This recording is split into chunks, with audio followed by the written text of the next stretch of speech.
Ben ritrovati, nuova puntata di Cronache Trevigiane, potremmo definirla una puntata di bontà per la Marca, cominciando proprio da quella che riguarda la prima vendemmia analcolica. Di cosa si tratta? Ve lo racconta il servizio.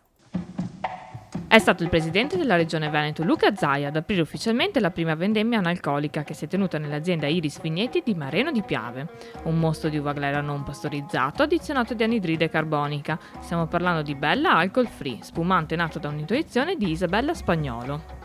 Direi che è un'imprenditrice illuminata, anche perché sa proporre una produzione che poi va a intercettare anche su una parte diciamo non rilevante del mercato dello sparkling wine, del vino con le bollicine, ma che è quella parte che non vuole l'alcol e che non è rappresentata solo dal mondo musulmano, ma è rappresentata da mercati magari anche già maturi per il prosecco con le bollicine, che però hanno esigenze particolari, pensi ai ragazzi, ai giovani, ai momenti di divertimento, il tema del bere responsabile di notte o quant'altro, quindi direi che questa è una bella opportunità. Un'azienda fondata nel 1969 dalla famiglia Casonato, che con coraggio ha saputo aprire una strada non ancora battuta nel campo degli spumanti zero alcol. Un prodotto che combina tradizione e innovazione, protetto da un brevetto internazionale depositato nel 2010. Bella Alcohol Free è proprio frutto della nostra terra, del Veneto, il vitigno Grera, lo stesso vitigno che noi utilizziamo per creare il nostro meraviglioso prosecco. Noi nel mondo possiamo produrre un mosto fresco addizionato di anidride carbonica naturale, quindi portare un prodotto di altissima qualità. I concorrenti sono o i succhi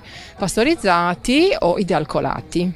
Tutti pensano possano essere solamente quelli di cultura proibitiva, quali i paesi islamici o di cultura musulmana, invece lo è anche il Nord Europa, gli Stati Uniti, l'India, i paesi emergenti che in qualche modo sono abituati ad avere bibite generiche e invece ricercano l'eleganza, anche perché l'alta moda italiana è anche nel cibo e noi siamo interpreti di questo. Firmata in questa occasione una convenzione che impegna Iris Vigneti a fornire il suo spumante zero alcol a sostegno della Fondazione Altre Parole, che opera in Veneto per l'umanizzazione delle cure nei reparti oncologici. Una vendemmia analcolica segnata inoltre da un incontro di equilibri tra esperienze yoga e lezioni di Tai Chi in vigna.